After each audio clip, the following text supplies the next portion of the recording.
کوئی بندہ جو پاکستانی ہو، جس کے مفادات اس ملک کے ساتھ ہوں، 25 کروڑ لوگوں کے ساتھ ہوں، پھر 63A میں ترمیم کر دی جناب کہ چور جو بھی لوٹا بنے گا، سیاسی کچرا ہوگا، گند ہوگا سیاسی طور پہ، جو اپنے ضمیر بیچے گا، جو اپنا جسم بیچے گا، جو اپنا تن من دھن سب کچھ بیچ دے گا پیسوں کے عوض، ڈالروں کے عوض، امریکیوں کے کہنے پہ، وہ ووٹ ڈال سکتا ہے، یا کسی کو اغوا کر لیا جائے، کسی کی بیوی کو اغوا کر لیا جائے، کسی کی بہن کو اغوا کر لیا جائے، کسی کی بیٹی کو اغوا کر لیا جائے اور اس کو کہا جائے کہ ووٹ ادھر ڈالو، وہ ووٹ ڈال دے گا، ووٹ کاؤنٹ ہو جائے گا، اور اس کا یہ نہیں ہے کہ ووٹ کاؤنٹ نہیں ہوگا۔ جو ان کا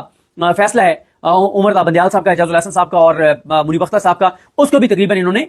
جو ہے وہ تقریباً کیا یقیناً ختم کر دیا ہے۔ اس کے بعد انہوں نے ایسی ترامیم کی ہیں کہ عمران خان صاحب کے جتنے کیسز ہیں، عمران خان صاحب کے جتنے کیسز ہیں، وہ سارے کے سارے کیسز جو ہیں وہ اس فیڈرل کورٹ میں جائیں گے، جس میں قاضی فائز عیسیٰ صاحب اور سردار طارق مسعود، مظہر عالم یقیل صاحب، اس طرح کے ججز جو ہیں وہ بیٹھے ہوں گے۔ پھر انہوں نے یہ جو ابھی پروسیڈنگ سٹارٹ کی ہیں، انہوں نے اس طرح کی ترامیم کی ہیں کہ جو 3 پروسیڈنگز ہائی کورٹ نے شروع کی ہیں، جیسے طارق محمود جہانگیری صاحب کے حوالے سے ان کے خلاف جو مہم چل رہی تھی، اس کے اوپر ایک کیس شروع ہوا ہے ہائی کورٹ میں، ایک بابر ستار صاحب کے خلاف جو کمپین تھی اس پہ انیشیٹ کیا ہے کیس، تیسرا جو محسن اختر کیانی صاحب کے حوالے سے کیس انیشیٹ کیا ہے، تو یہ تقریباً یہ چیزیں بھی جو ہے وہ ختم ہو جائیں گی۔ اور یہ سارے جناب ہیں موٹے موٹے نکات، یہ صرف میں نے آپ کے سامنے 5-6 چیزیں رکھی ہیں۔